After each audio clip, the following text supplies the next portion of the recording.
ناظرین سامعین السلام علیکم ورحمۃ اللہ وبرکاتہ۔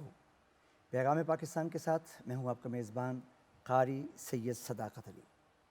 ناظرین، ہر ہفتے ایک معروف شخصیت اس پروگرام میں تشریف لاتے ہیں جو آپ سے مخاطب ہوتے ہیں اور اپنے علم و تحقیق اور تجربے کے بنا پر آپ سے گفتگو کرتے ہیں اور پیغام پاکستان کے حوالے سے بات ہوتی ہے۔ پیغام پاکستان کیا ہے؟ ایجوکیشنل پروگرام ہے، موٹیویشنل پروگرام ہے، تاکہ اگر آپ کا یہ پہلو تھوڑا سا کمزور ہے تو آپ کو پاکستان کے ساتھ مزید جوڑ دیا جائے۔ آج جو شخصیت ہمارے اس پروگرام میں تشریف لائی ہیں وہ کسی تعارف کے محتاج نہیں ہیں، اقبالیات کے اندر ایک مستند حیثیت رکھتے ہیں۔ میری مراد ڈاکٹر طاہر حمید تنوری صاحب معروف اقبال اسکالرز ہیں، مصنف ہیں، محقق ہیں، 25 سے زیادہ کتب آپ لکھ چکے ہیں اور کئی اداروں کے ساتھ وہ منسلک ہیں، بلکہ ادارے ان کے ساتھ منسلک ہیں۔ ڈاکٹر صاحب السلام علیکم ورحمۃ اللہ۔ وعلیکم السلام ورحمۃ اللہ۔ علامہ اقبال کا تصور پاکستان کیا تھا؟ کیونکہ اگر پاکستان اور پیغام پاکستان سے علامہ کو نکال دیں تو پیچھے زیرو رہ جاتا ہے۔ اس وقت ہماری سوسائٹی کو جس آگہی کی ضرورت ہے، جس شعور کی ضرورت ہے اور جن باتوں سے آگاہ ہونے کی ضرورت ہے، ان میں پیغام پاکستان بھی ہے۔ کیونکہ جب ہم پیغام پاکستان کو دیکھتے ہیں تو بنیادی طور پہ پیغام پاکستان اس وطن عزیز کے مقتدر اہل علم جو ہیں، ان کی کنسنسس سے سامنے آنے والا ایک نیریٹو ہے، بے شک، اور جس کے پیچھے ایک وزڈم ہے، ایک کولیکٹیو وزڈم ہے، اہل دین کی، اسکالرز کی، سوشیالوجسٹ کی، سوسائٹی کے اوپر نظر رکھنے والوں کی، سیاسی ویژن رکھنے والوں کی، اور ان سب لوگوں نے مل کے یہ ایک نیریٹو ڈیولپ کیا ہے کہ ہم اپنے وطن کے ہر باسی کو، ہر شہری کو یہ سوچ کا حامل بنائیں کہ پروپیگنڈے کے اس دور میں وہ کسی طرح کے خلفشار کے، کسی طرح کے انتشار کے، کسی طرح کے فکری بحران کا شکار نہ ہوں، بلکہ وہ اس ملک کے ساتھ، اس کی آئیڈیالوجی کے ساتھ، اس کی فاؤنڈیشن کے ساتھ کمیٹڈ رہیں اور ایک جست واحد بن کے رہیں۔ اتحاد، اتفاق، امن، آتشی، دہشت گردی کی نفی، انتشار کی نفی، یہ وہ ویلیوز ہیں جو ہمیں پیغام پاکستان کے اندر ملتی ہیں۔ اچھا، جو دوسری بات آپ نے کی کہ علامہ کا جو تصور پاکستان ہے اس کا اس کے ساتھ کیا لنکیج اور کیا تعلق بنتا ہے، تو میں آپ کی خدمت میں گزارش کروں گا کہ پاکستان ایک جسم ہے اور علامہ اقبال کا تصور پاکستان اس جسم کی روح ہے۔ کیا بات ہے! اگر روح کو جسم سے نکال دیں تو اس کی پھر کوئی حیثیت نہیں رہ جاتی۔ بے شک، پاکستان دنیا کا ایک بڑا یونیک ملک ہے جو ایک نظریے کی بنیاد پہ بنا ہے۔ اور دوسرا قاری صاحب کے میں آپ کی خدمت میں یہ عرض کروں گا کہ ہماری 1400 سالہ تاریخ کے اندر، پوری مسلم ہسٹری کے اندر پاکستان کی طرح کبھی کوئی ملک نہیں بنا۔ پاکستان پہلا ملک ہے جو بغیر جنگ لڑے، مسلمانوں کی کولیکٹیو ول سے، ان کی ایک آئیڈیالوجی کے ساتھ کمٹمنٹ سے اور اجتماعی پرامن جد و جہد کے ذریعے وجود میں آیا ہے، اور اس کے پیچھے اتنی بڑی سوچ کار فرما ہے، اتنی بڑی فکر کار فرما ہے، جس کے اندر آپ کی اجتماعی جو ہسٹری ہے، اجتماعی مقاصد ہیں، وہ اس کے اندر جمع ہو جاتے ہیں۔ بے شک، اگر ہم علامہ اقبال کی فکر کو بہت مختصر طور پہ قاری صاحب کے میں بیان کرنا چاہوں تو جو خطبہ الہ آباد ہے علامہ اقبال کا دسمبر 1930 میں جو انہوں نے الہ آباد میں دیا تھا، وہ ایک سنگ میل ہے۔ یہ وہ سنگ میل ہے جس سے آ کے فیصلہ ہوا کہ ہندوستان کے مسلمان آزادی کے لیے جد و جہد تو کر رہے ہیں، لیکن اس زیادہ آزادی کی صورت کیا ہوگی؟ اس سے پہلے آپ کے سامنے کوئی منظر نہیں تھی کہ آپ نے ہندوؤں کے ساتھ رہ کے، تاج برطانیہ کے اندر رہ کے، متحدہ ہندوستان کے اندر رہ کے، اویلیبل جو کانسٹیٹیوشنل ارینجمنٹ ہے اس کے اندر رہ کے اپنے حقوق کو سیکیور کرنا ہے، یا کوئی متبادل نیا راستہ وضع کرنا ہے۔ خطبہ الہ آباد نے کیا کیا؟ آپ کو ڈیفائن کر دیا کہ بطور قوم آپ کیا ہیں، واہ، آپ کو بتا دیا آپ کا پولیٹیکل ویژن کیا ہونا چاہیے، آپ کے پولیٹیکل مقاصد کیا ہونے چاہیے، اور بتا دیا کہ آپ کی جد و جہد آزادی کا مقصد کیا ہونا چاہیے۔ یہ قاری صاحب قبلہ اتنا بڑا ڈاکومنٹ ہے ہماری تاریخ کا، میں پورے اعتماد کے ساتھ آپ کی خدمت میں عرض کروں، خطبہ الہ آباد کے بعد اتنا کمپریہنسو پولیٹیکل ڈاکومنٹ آپ کے پاس پوری مسلم دنیا میں کہیں بھی نہیں ہے۔ ہم ایک ایسی سوسائٹی بنانی ہے جو حریت، مساوات اور اخوت پر بیس ہو، جس کا رہنے والا ہر شہری اپنے آپ کو سیکیور سمجھے، اس کا ہر حق محفوظ ہو، اور یہ ایک ایسا ملک ہو جس کے اندر اسلام کی جو اعلیٰ انسانی اقدار ہیں انہیں پریکٹیکلی آبزرو کیا جا رہا ہو، پریکٹیکلی ڈیمانسٹریٹ کیا جا رہا ہو۔ یہی وہ ویژن تھا جس کے لیے علامہ نے اپنی ساری زندگی اپنی شاعری اور نثر کے ذریعے اس کا ابلاغ کیا، اور قائد اعظم نے اپنی جد و جہد کے ذریعے پورے ہندوستان میں اس چیز کو لے کے چلے اور اس منزل تک ہمیں انہوں نے پہنچایا۔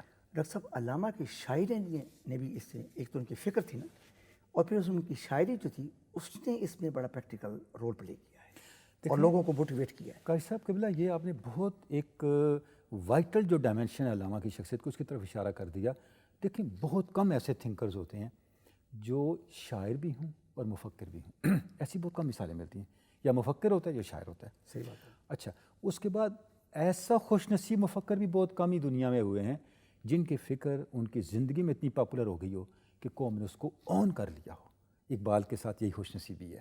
علامہ نے جو باتیں نثر میں کہی ہیں وہ شاید ہمیں سمجھ بھی نہ آتی ہیں اگر شعر نہ ہوتا. بے شک. یہ شعر تھا اقبال کا جس نے ایک مردہ قوم کو زندہ کر اور پھر دیا. اس وقت ایک ذوق بھی تھا شاعری کا.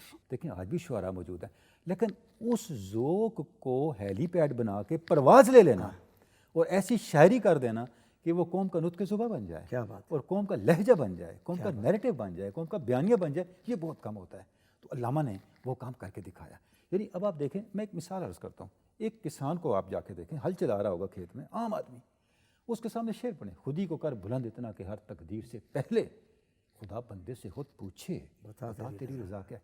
اس سے شعر کا مطلب نہیں آئے گا، لیکن اس کی باڈی سے آپ کو اندازہ ہوگا، اس کو سمجھ آ رہی ہے علامہ کیا رہے ہیں. یہ خاصیت تھی علامہ کے شعر کو یہ قوم ایکسپیرینس کرتی ہے.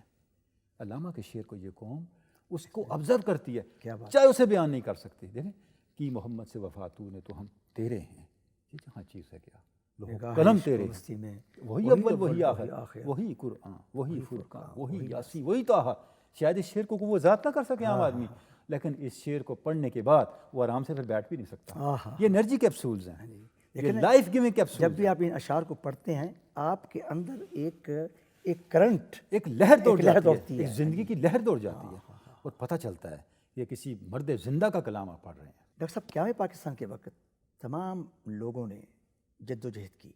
آپ اس جد و جہد کو اس اعتبار سے کیسے دیکھتے ہیں کہ ان کی جد و جہد کیسی رہی، کامیاب رہی، اور ان کی فکر نے کام کیا یا نہیں کیا؟ ہر خطے کے، یا میں اس طرف اشارہ کرنا چاہوں گا، چاہے وہ حصہ پاکستان میں شامل ہونا تھا یا نہیں ہونا تھا، اس علاقے کے علماء مشائخ پاکستان کے لیے جد و جہد کر رہے تھے، کیونکہ وہ کنونسڈ تھے کہ یا مسلمانوں کا مستقبل صرف اسی صورت میں محفوظ ہو سکتا ہے. میں ایک مثال آپ کو دوں گا، وقت کم ہے. کے پی صوبہ سرحد اس وقت اس کا نام تھا، اب اس کا خیبر پختونخوا کہتے ہیں. اس میں کانگریس کی حکومت تھی، کانگریس کی اسمبلی کے اندر اکثریت تھی، ڈاکٹر خان صاحب وزیر اعلیٰ تھے، اور ایک عجیب ماحول تھا. اس وقت کون کھڑا ہوا قائد اعظم کے ساتھ؟ سب سے پہلے علماء و مشائخ کھڑے ہوئے، پیر صاحب مانکی شریف، پیر صاحب زکوری شریف، اور اس دور کے بڑے بڑے علماء، مولانا عبدالحمد بدایونی، جن کو قائد اعظم نے اسپیشل مشن دے کے بھیجا، اور انہوں نے اتنا کام کیا، انہیں قائد اعظم نے فاتح سرحد کا ٹائٹل دیا. مولانا شبیر احمد عثمانی جو 96 سال جن کی عمر تھی، ان کو بھیجا، اور وہ بیماری اور اس اپنے کبر سنی کے باوجود، اس بڑھاپے کے باوجود، انہوں نے وہاں پہ جد و جہد کی، لوگوں سے رابطہ کیا اور لوگوں کو کنونس کیا پاکستان کے والے سے. اچھا، اب آپ دیکھیں جب پیر صاحب مانکی شریف نے بلایا قائد اعظم کو تو ان کی عمر 20-21 سال تھی کم و بیش. اور ڈاکٹر خان صاحب نے آرڈر پاس کیا کہ جو شخص اس اجتماع میں جائے گا اسے گرفتار کر لیا جائے. لوگوں نے اتنی گرفتاریاں دی کہ جیلوں میں جگہ نہ بچی، ہزاروں لوگ گرفتار ہونے کے لیے آ گئے. اور وہ اتنا کامیاب اجتماع تھا کہ اس کے بعد پھر راستے کھول گئے وہاں پر. اور آپ دیکھیں آگے جب ریفرینڈم ہوا تو صاحب جو فیصلہ وہ پاکستان کے حق میں آیا. تو اسی طریقے سے بقیہ علاقوں میں بھی آپ دیکھ سکتے ہیں. تو میں یہ سمجھتا ہوں کہ یہ وہ حصہ ہے ہماری جد و جہد کا جس کے اوپر بڑا لکھا گیا ہے. آئی ایچ قریشی کی علماء پالیٹکس دیکھیں یا اور جو بڑی ہماری ہسٹری کی کتابیں ہیں، انہوں نے اس چیز کو ریکارڈ کیا ہے کہ علماء و مشائخ کی موجودگی کی وجہ سے ہی نہ صرف یہ جد و جہد کامیابی تک پہنچی، بلکہ جو آپ نے نعرہ اختیار کیا تھا پاکستان کا مطلب کیا، لا الہ الا اللہ، اس نعرے کو بھی قوم نے سیریسلی اس لیے لیا کہ جو دینی طبقہ تھا، معتبر دینی طبقہ، وہ جد و جہد پاکستان میں قائد اعظم کے ہم سفر تھا. اس کا مطلب یہ ہوا ڈاکٹر صاحب کہ یہ ہمارا جو مذہبی طبقہ ہے، ان کی یقینی ایک گرپ ہے عوام کے اوپر. ظاہر ہے 5 وقت لوگ نماز پڑھتے ہیں، جمعے کے خطبے کے لیے جاتے ہیں. اگر یہ موٹیویشنل میسج ان خانقاہوں سے، ان ممبر و محراب سے نکلے تو اس کا امپیکٹ کیسا رہے گا؟ دیکھ قاری صاحب قبلہ، یہ وہ ہماری جگہیں ہیں، مبارک جگہیں ہیں، میں یہ کہوں گا ممبر و محراب اور مسجد و خانقاہ، جہاں سے لوگوں کو تربیت ملتی ہے، دینی رہنمائی ملتی ہے. آج بھی آپ دیکھیں لوگوں کا اعتماد اتنا زیادہ ہے، کسی کا کوئی مسئلہ ہو، نکاح، شادی، حلال، حرام، وراثت کی تقسیم، لوگ عدالتوں اور وکیلوں کے بجائے علماء کی طرف رجوع کرتے ہیں. بے شک. یعنی ہماری ڈے ٹو ڈے پریکٹس ہے. ہم خود کیا کرتے ہیں؟ جی جی. ہم ان پہ اعتماد کیوں کرتے ہیں کہ کوئی شخص اپنے دین اور ایمان پہ کمپرومائز کرنے کے لیے تیار نہیں ہے. لہٰذا اس کے لیے علماء و مشائخ کی طرف لوگوں کا رجوع رہتا ہے. اور الحمدللہ ہماری سوسائٹی میں جو رول پلے کر رہی ہے خانقاہ اور مدرسہ، اگر یہ جو میسج ہے پیام پاکستان کا، اور میں سمجھتا ہوں وہ آلریڈی آن بورڈ ہیں. جب آپ دیکھتے ہیں تو علماء اور مشائخ کے جتنے مقتدر نام ہیں وہ سارے آپ کو نظر آتے ہیں اس کے اندر. تو اگر وہاں سے یہ میسج آتا ہے تو یہ ایک مزید اعتماد کے ساتھ عامت الناس کے اندر جائے گا اور لوگوں کی تربیت کا باعث بنے گا. اور اس کا ایک اور فائدہ بھی یہ ہوگا کہ جو دین کے نام پہ خدا نخواستہ انحراف کے راستے دکھائے جاتے ہیں وہ راستے بھی خود بخود بند ہوتے چلے جائیں گے. ماشاء اللہ. ڈاکٹر صاحب، یوتھ کے لیے اور عوام الناس کے لیے کوئی میسج آپ دینا چاہیں؟ دیکھیں، میں یہ سمجھتا ہوں کہ اس زمانے میں، فتنے کے زمانے میں، ہمیں اس وطن کی قدر کرنی چاہیے. سب سے بڑی بات یہ ہے، پاکستان اللہ کی ایک نعمت ہے. مدینہ طیبہ اور پاکستان میں صرف الفاظ کا فرق ہے، وہ عربی میں ہے اور یہ فارسی میں، معنی دونوں کا ایک ہے. اللہ اکبر. تو یہ اس طرح ہی سمجھیں کہ یہ مدینہ طیبہ کا فیضان ہے. پاکستان مدینہ طیبہ کا فیضان ہے. تو ہمیں پاکستان کو پاکستان بنانا ہے. پاک لوگوں کی جگہ اس کا نام رکھا گیا تھا اپنے کردار سے، اپنے عمل سے، اور اللہ کی بارگاہ میں آزادی کی نعمت کے ملنے پہ سراپا شکر بننے سے، اپنی ذاتیات کے، اپنے اختلافات اس سے کو چھوڑ اٹھنا کر ہے. یہ چھوٹی مابرا چیزیں ہو کر. یہ چھوٹی چیزیں، اس سے اٹھنا ہے. اس کے بغیر ہم ایک قوم نہیں بن سکتے. ہم ملک کے بارے میں نہیں سوچ سکتے. جب آپ ذاتی مفاد میں گر جاتے ہیں پھر قومی مفاد نظر انداز ہو جاتا ہے. ہمارے قائدین نے قومی مفاد کو سامنے رکھا، قربانیاں دی ہیں. ہمارے سامنے اتنے بڑے بڑے روشنی کے مینار کھڑے ہیں، ان سے رہنمائی لے کے ہم نے اس وطن کو اپنے بانیان کے خوابوں کا مظہر بنا کے آنے والی نسلوں کے لیے اچھا ورثہ چھوڑ کے یہاں سے جانا ہے. ڈاکٹر صاحب، تھینک یو سو مچ.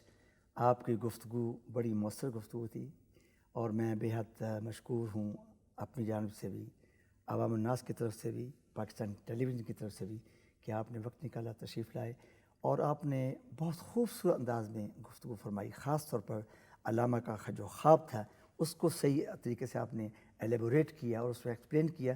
ہماری جو یوتھ ہے، ہماری جو پبلک ہے، ہمارے جو لوگ ہیں، سادہ لوگ ہیں، ان کو ہسٹری کی زیادہ بھی سمجھ نہیں ہے. اس پروگرام کا مقصد بھی یہی ہے کہ آپ جیسی شخصیات تشریف لائیں اور لوگوں کو جو ہے ایجوکیٹ کیا جائے، موٹیویٹ کیا جائے اور لوگوں کو پاکستان کے ساتھ جوڑا جائے. اصل مقصد یہ اس پروگرام کا. تو آپ کے آنے کا یقیناً ہمیں بڑا فائدہ ہوا، ہماری عوام الناس کو بہت فائدہ ہوا، ناظرین سامعین کو بہت فائدہ ہوا. اللہ تعالیٰ آپ کو جزا عطا فرمائے. ناظرین، ابھی آپ ڈاکٹر طاہر حمید ترونی صاحب سے بڑی ایمان افروز گفتگو سماعت فرما رہے تھے. انشاءاللہ العزیز آئندہ ہفتہ پھر ایک شخصیت کے ساتھ آپ کی خدمت میں حاضر ہوں گا. اس وقت تک کے لیے اجازت دیجیے. پاکستان زندہ باد.